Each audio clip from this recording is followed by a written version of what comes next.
국정감사를 지대한 관심을 가지고 국회 방송과 여러 매체를 통해 지켜보고 계십니다. 국민들께서 보시기에 오늘 국정감사가 정책 국감 또 개혁 국감으로서 품격 있는 국정감사가 되기를 바랍니다. 최근 검찰과 관련하여 국민들께서 궁금해하시는 사안들을 말끔히 해소할 수 있는 그런 국감이 될 수 있도록 협조해 주시길 당부드립니다. 증인 선서 들어가기 전에 한 말씀 더 드리겠습니다.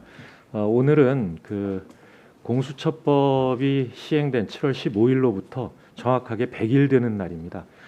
이 공수처법이 시행된 이후에 100일 동안 법이 제대로 이행되고 있지 않은 데 대해 법제사법위원장으로서 유감을 다시 한번 말씀드립니다. 이미 90일째 되던 때에 야당 측에 공수처장 추천위원을 추천해 줄 것을 요청드린 바 있습니다. 그리고 26일 국정감사가 끝날 때까지 공수처장 추천위원을 추천하지 않을 경우에는 우리 법제사법위원회가 공수처법 개정에 본격 착수하겠다 이런 말씀을 드렸는데요. 26일까지 추천을 해 주시겠지만 만약 그렇지 않다면 이 법안 제1소위에서는 즉시 회의를 소집해서 공수처법 개정 안을 처리해 주실 것을 요청드립니다. 마침 존경하는 유상범 의원님으로부터도 공수처법 개정안이 제출되었습니다. 함께 논의를 해서 여야가 합의할 수 있는 그런 공수처법 개정안을 마련해 주시면 고맙겠습니다. 그러면 증인 선서 순서에 들어가겠습니다. 먼저 오늘 출석을 요구한 증인은 모두 10명입니다만 코로나19 방역 지침에 따라 간사님들과 협의를 거쳐 위원님들께 배부한 증인 명단과 같이 윤석열 검찰총장을 비롯한 9명의 증인은 국정감사장에 출석하고 1명의 증인은 국회 내 다른 장소에서 대기하고 있습니다. 다른 1명의 증인에게 질의하실 위원님께서는 미리 말씀해 주시면 해당 위원님 질의 시간에 요청하신 증인을 출석시키도록 하겠습니다. 참고로 법무부에서 관계자가 국회에 나와서 다른 증인들과 함께 대기하고 있습니다. 위원님의 요청이 있으면 국감장에 출석시키도록 하겠습니다. 그러면 증인 선서를 받기에 앞서 선서의 취지와 처벌 규정, 선서 방법에 대하여 말씀드리겠습니다. 선서를 받는 이유는 국회가 2020년도 국정감사를 실시함에 있어 증인으로부터 양심에 따라 숨김과 보탬이 없이 사실 그대로 증언하겠다는 서약을 받기 위한 것입니다.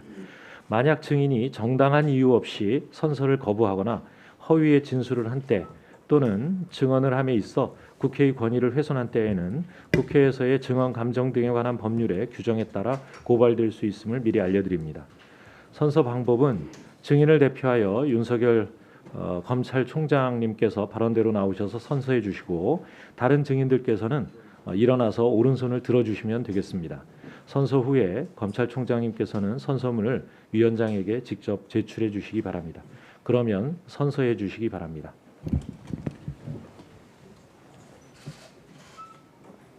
선서. 본인은 국회가 헌법 제61조, 국회법 제127조, 국정감사 및 조사에 관한 법률 제10조의 규정에 의하여 대검찰청 소관 업무에 대한 2020년도 국정감사를 실시함에 있어 기관장으로서 성실하게 감사를 받을 것이며 또한 증인으로서 증언을 함에 있어서는 국회에서의 증언 감정 등에 관한 법률 제7조의 규정에 의하여 양심에 따라 숨김과 보탬 없이 사실 그대로 말하고 만일 진술이나 서면 답변에 거짓이 있으면 위증의 벌을 받기로 맹서합니다. 2020년 10월 22일 검찰총장 윤석열.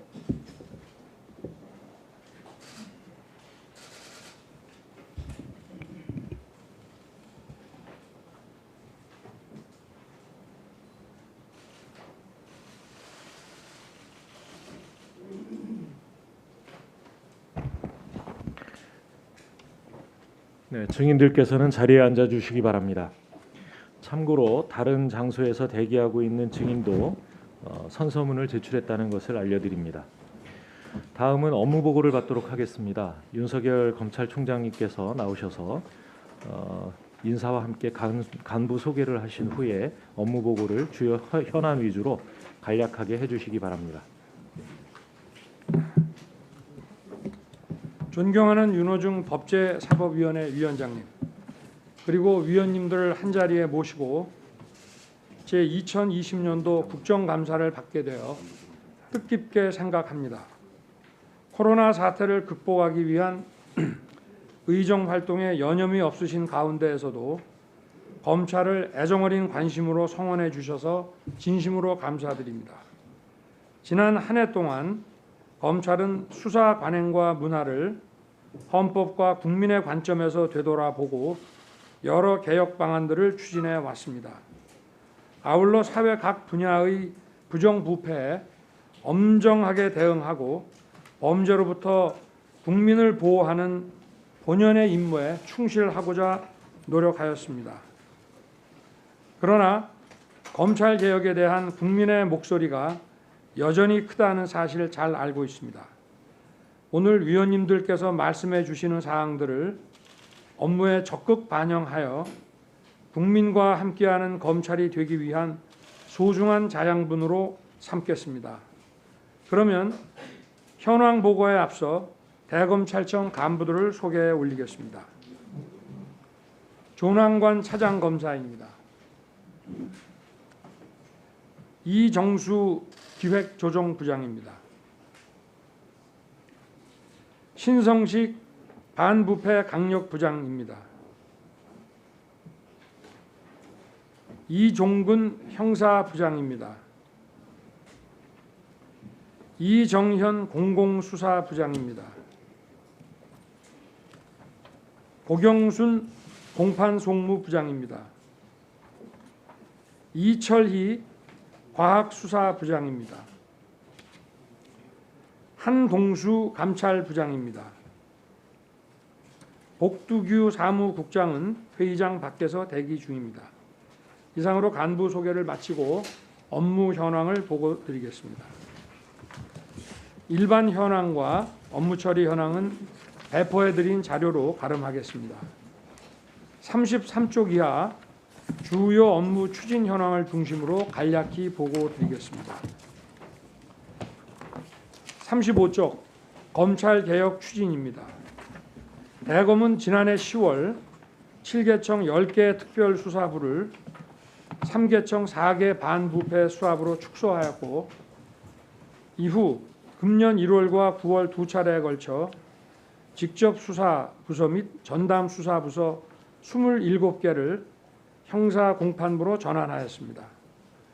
공개 소환을 전면 폐지하고 형사사건 공개를 엄격히 제한하였습니다.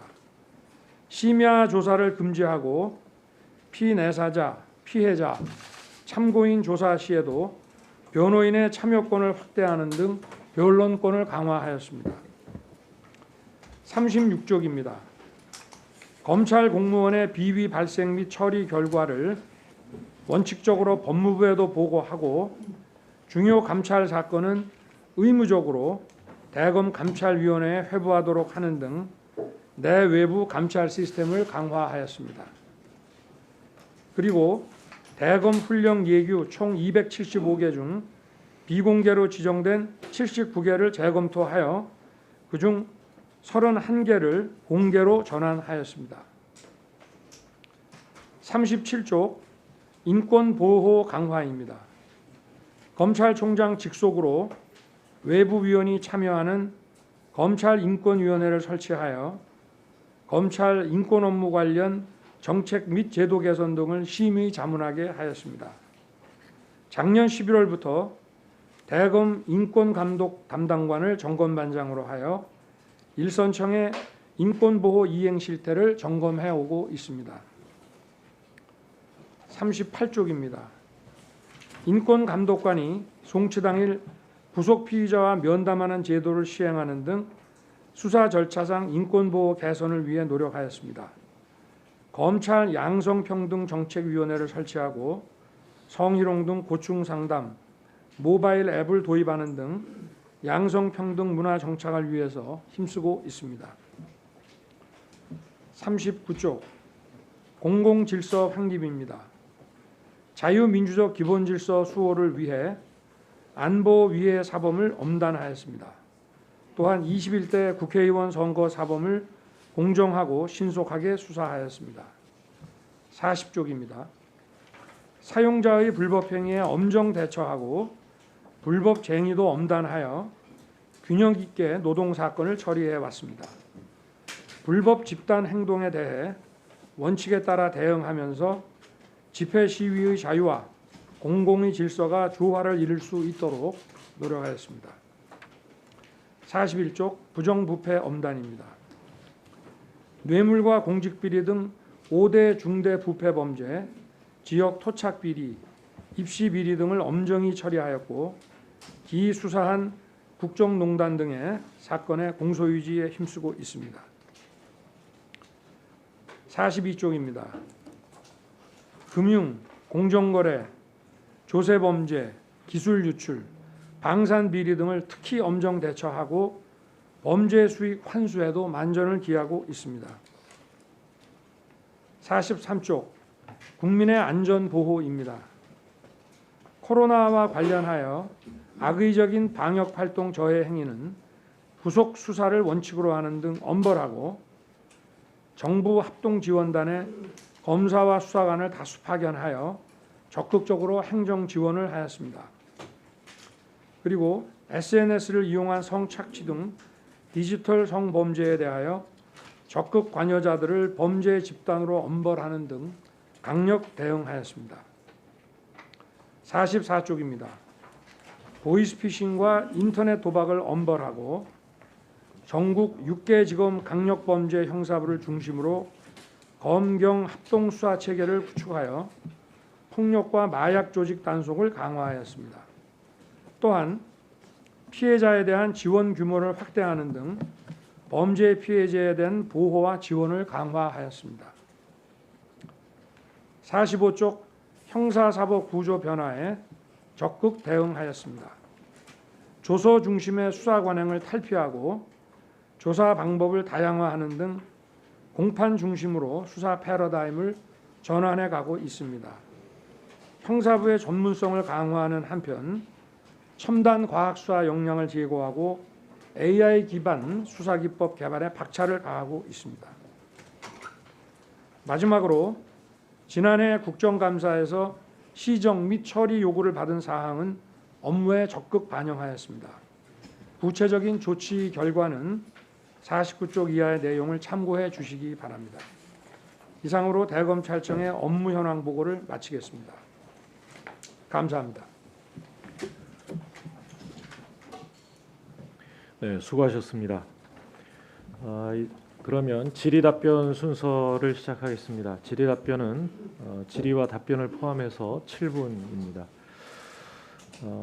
위원님들께 당부 말씀을 드리면 지금 국정감사가 국회 방송을 통해서 중계되고 있습니다.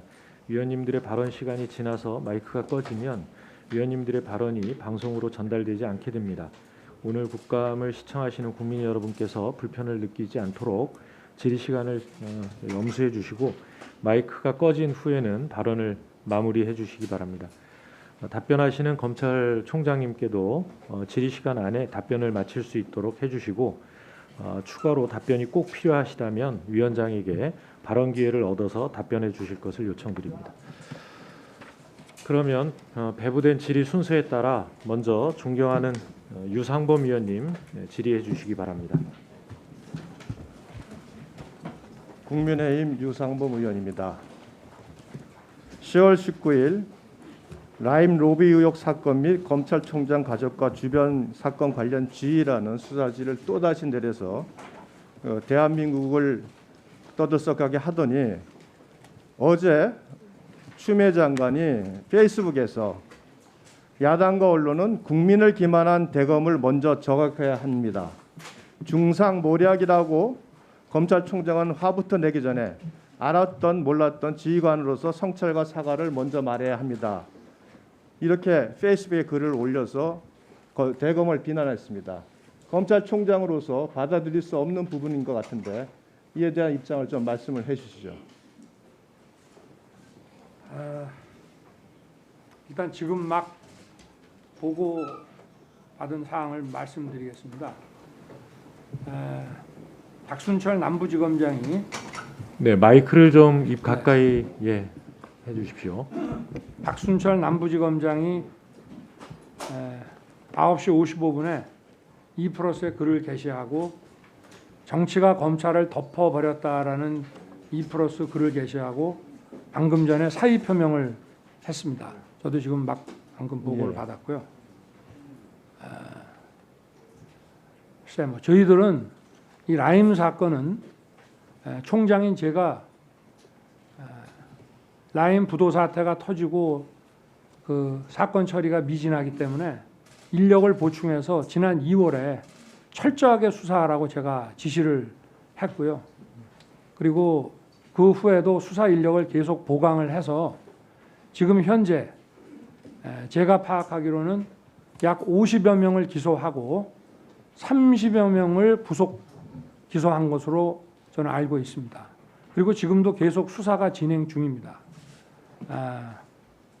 이게 뭐 부도 규모에 비해서는 과거에 제가 그 2011년 대검 중수 이과장 할 때 처리한 그 부산저축은행 이 부도 사태에 비해서 조금 적긴 하지만 지금 이 수사 내용은 굉장히 풍부하고 그리고 남부지검 그 수사팀이 그 전직 송사면 지검장이나 지금 새로 부임했던 박순철 검사장을 중심으로 똘똘 뭉쳐서 최선을 다해서 수사한 것으로 알고 있습니다.